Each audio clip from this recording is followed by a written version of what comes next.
Yo, so we are in the thick of it. I'm trying to get a little bit closer so y'all don't see me with my shirt off, since y'all get a little weird about that. I noticed that last summer doing LS swaps with no shirt on in the Texas heat, but it's like high 80s today. So I've been at it for about hour and a half now. I'd say close to hour and a half.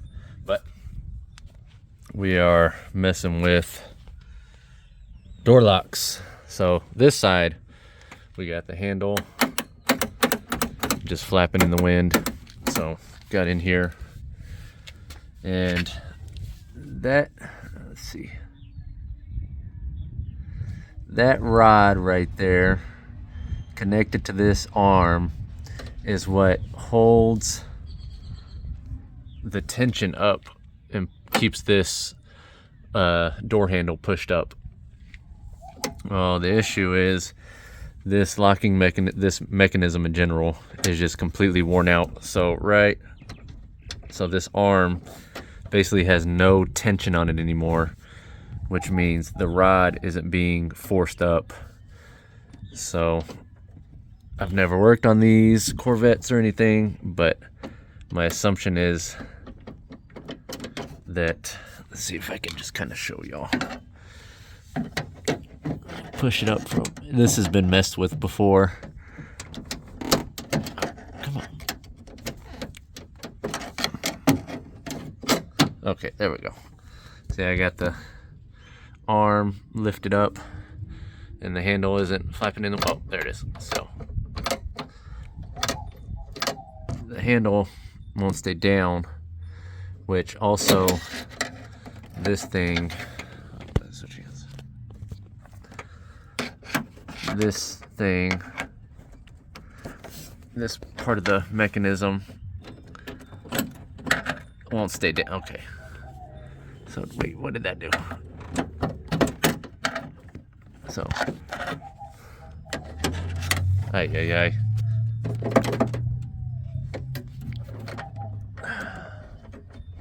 But anyways, you get what I'm saying. And then this mechanism, which of course the other day when I got this running and first messed with it, this door was perfectly fine. And then towards the end, obviously things went south and it wouldn't open. But that mechanism's been replaced, as you can tell, as it's much prettier. But the issue I'm not understanding with this one, so that's the automatic lock. So when I do the automatic lock, that's on unlocked, opens.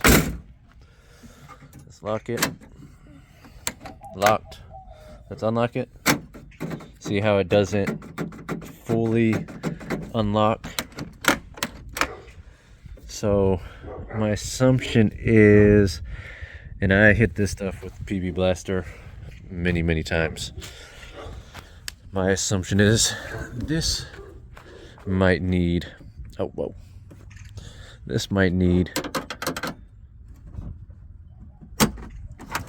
a new mechanism also, because something's going on that once it latches, it's just not letting go. But I'm gonna keep messing with this one and see if I can fix that. Just keep giving it all the juice, and that way the inside of the car smells like PB Blaster for the next year. See the, oh yeah, listen to the difference. See how much louder that is? So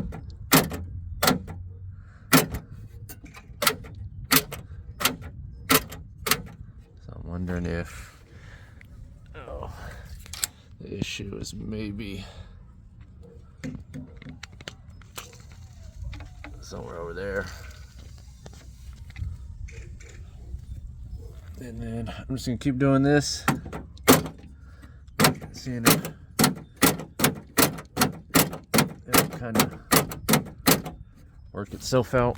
So that's unlocked, locked. Listen to the difference. See how it's just not fully doing what it's supposed to do? So, might be replacing 2 mechanisms. But at least I can open the door. Well, just leave it unlocked and open the door from the outside rather than having to take the T-top off and open that door from the inside and get in that way, which is funny because it didn't work. Outside handle worked. Outside handle didn't work. Would lock and unlock, wouldn't lock and unlock. Makes a lot of sense. Let me show you something interesting that also happened.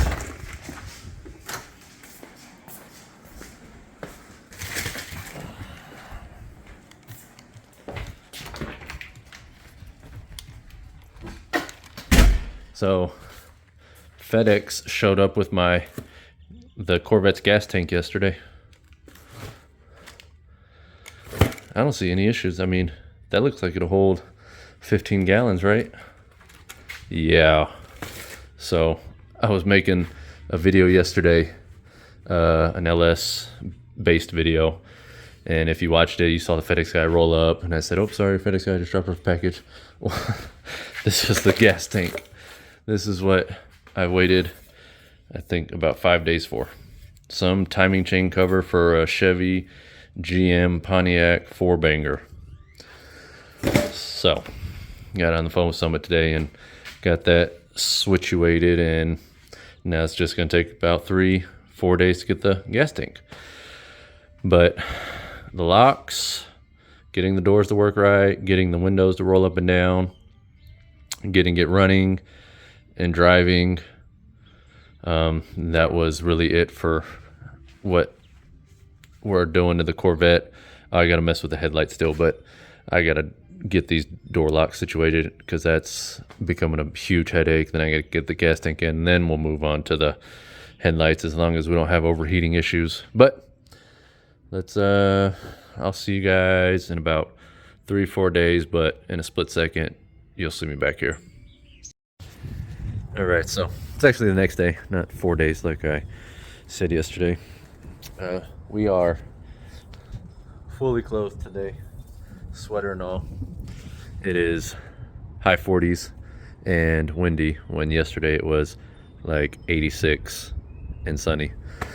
But that's how Texas goes. So I do gotta mess with this window while I got the door panel off, because this is rolled up all the way, but I know it goes higher because I've pulled it up higher and it just kind of flops down. That might actually be a motor issue, but I'll look at it. I haven't messed with I need the keys. I don't have the keys. It's locked. So I don't lock myself out. Let's unlock the top. See if I can open it. Oh, I locked it. That's why. Let's take you off real quick. I don't even want to know how expensive those are. Oh, it didn't make the full unlocking sound. Ay, ay, ay.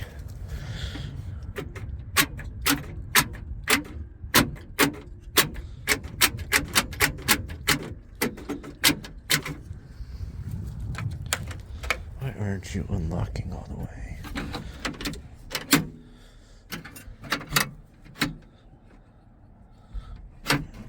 Oh, I forgot I gotta connect that. That one's missing the clip.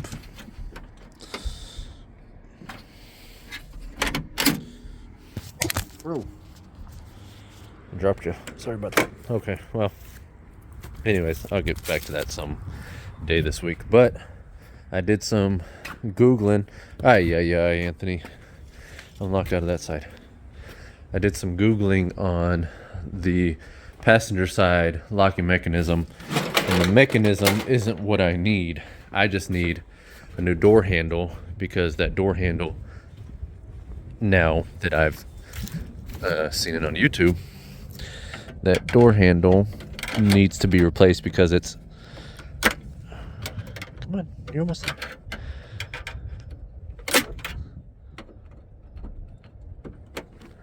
What? Are you opening? Oh, there we go.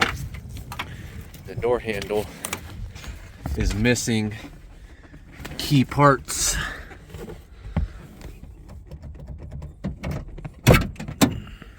That... Ow. Oh, no, don't.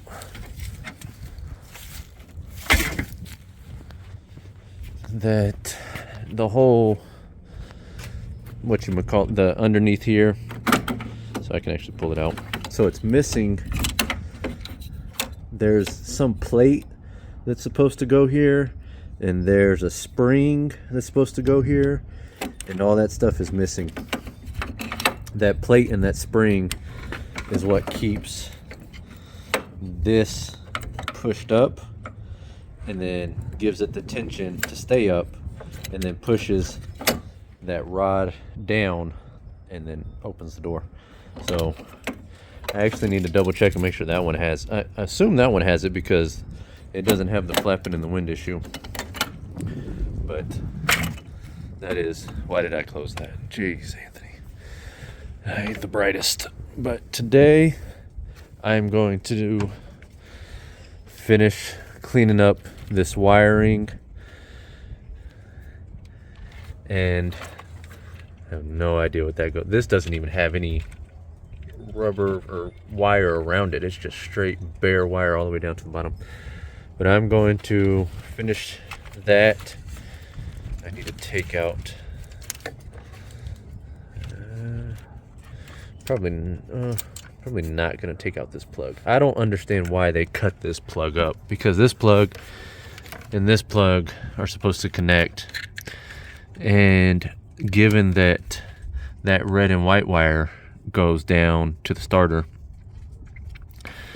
and this has two power wires on it, that these wires are supposed to get power along with this wire and wherever this wire goes.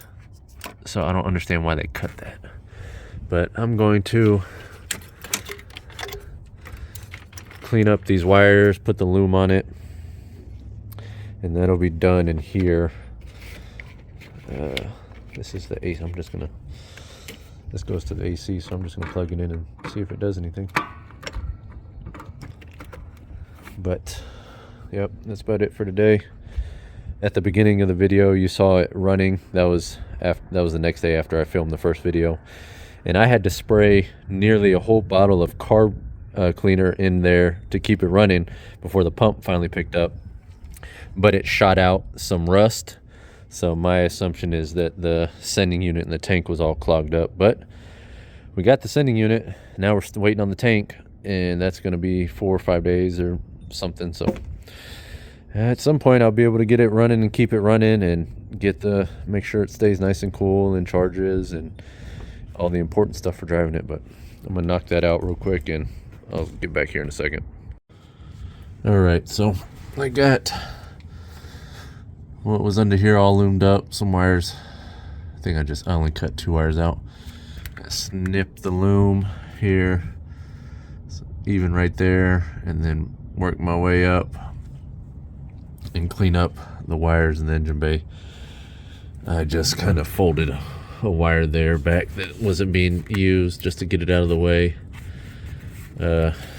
Obviously it's gonna look better from the top side than it will right here, just because from the top nobody's gonna be under here. Everybody would be looking from the top side, so you want the split to be facing down and the rest of it to be facing up. Snip this real quick and then move to the top back behind the engine where I snipped some wires and clean that up. So I got the loom ran to where it's all nice and tucked in down there, nowhere near the header anymore. And then I snipped some wires. Well, down there I snipped some wires. I may need to mess with that a little bit. And over here, well, here's a bunch of wires that got snipped that were burnt or whatever that you guys saw in the previous video. I got the wire loom ran all the way over here. Got it kind of connected with the old loom that was there. I got a wire out of the way down there, right there. So shouldn't have any more burning up on the header issues. I replaced this little vacuum plug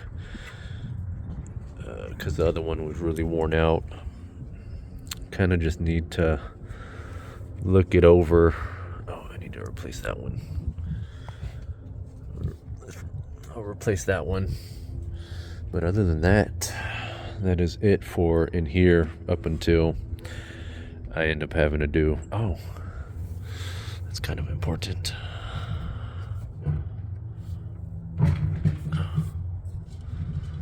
Okay, that's better. Gotta check these vacuum lines and make sure.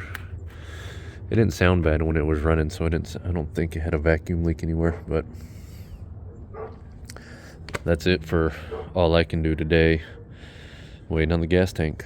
I need the gas tank, that's a major part. Oh, and I need to order that now. It's close. But yep, need to order that door lock, get that door lock put in, and then at the very end I'm gonna tinker with that locking that latch mechanism over there, and hopefully I don't have to change out the whole mechanism. But under the hood is complete. Just gotta wait for the gas tank.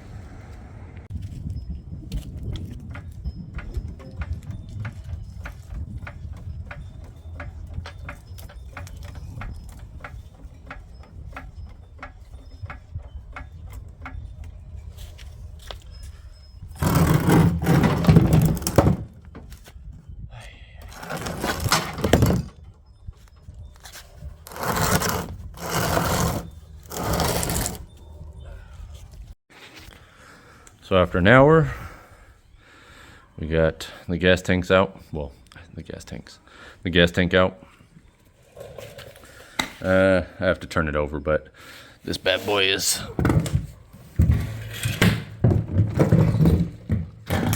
all right.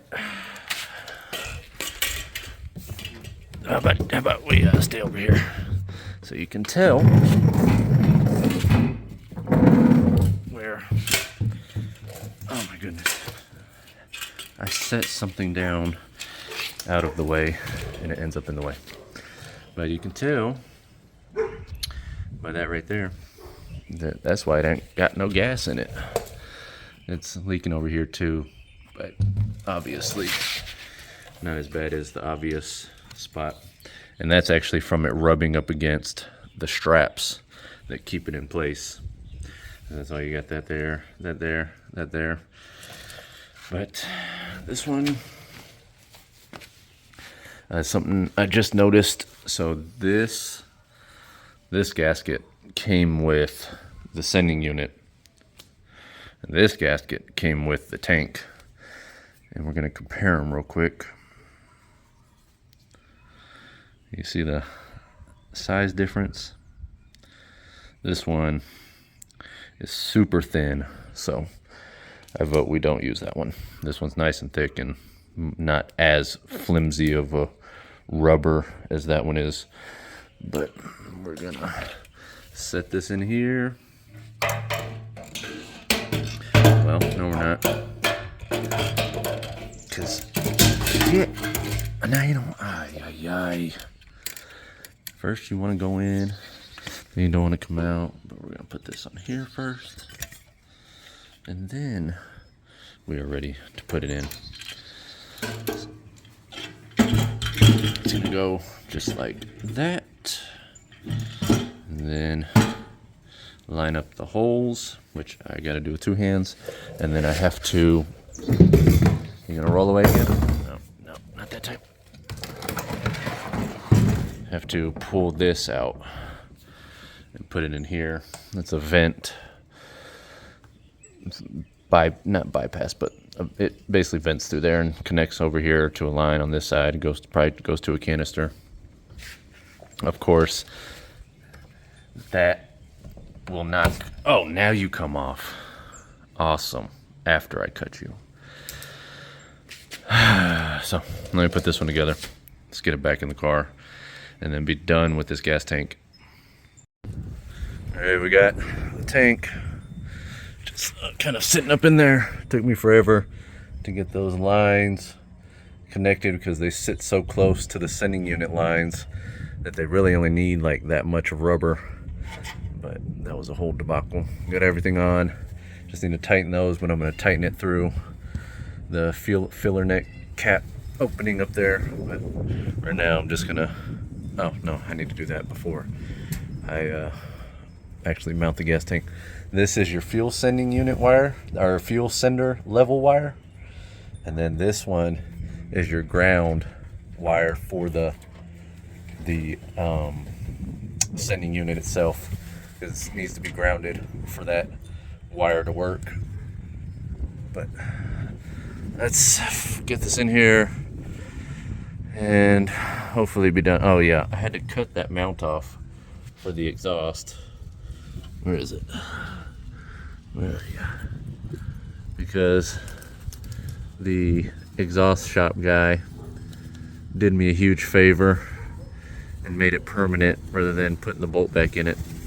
So I appreciate that. That was a 20-minute ordeal by itself, but anyways, finally getting this back in there, and then we can finally have some gas in it so we can move it and do car things.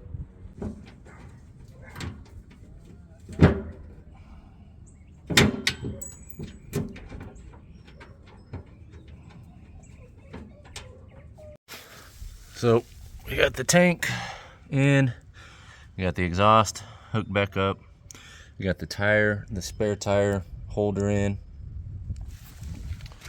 got everything done like it's supposed to be. Slammed that a little too hard. I kept the spare tire out of it because the owner needs to replace the spare tire anyways, as it's pretty done. Plus it had all that fuel leaking on it for who knows how long. It was all nice and taking the rubber off of it, but I'm doing all this work so that it can be driven, so I'm leaving that out so that they can replace it, so that they got a good spare when it's driven. Are you coming? Guess you are. But that was an absolute ass kicking. It's been like 3.5 hours. I'm all, hey look, I'm changing colors. That's racist. Just all over me. Probably help if I wore clothes, but I'm not, so what is next? That is, well, that's basically gonna be it for this video, just because the stuff's taking so long and it's already made it a long enough video. I can tell where I'm gonna have to work on the brakes, so next video will probably be fixing something brake. Next video we will figure out the brake situation. We'll do the door handles, hopefully get that driver's side door handle or door figured out. It's opening and closing, but it's when you lock it, close it, and try to open it again, it's not opening. But appreciate y'all watching. Camaro's coming soon. The LS Swap Camaro's coming soon. So go get a sticker, a shirt maybe. We're not big enough to be doing shirts and stuff, but they're there if you want one. And the new stickers. You can check me out on Facebook, Crusty Coot on Instagram. It's all in the description. But anyways, appreciate you watching. Just go build something.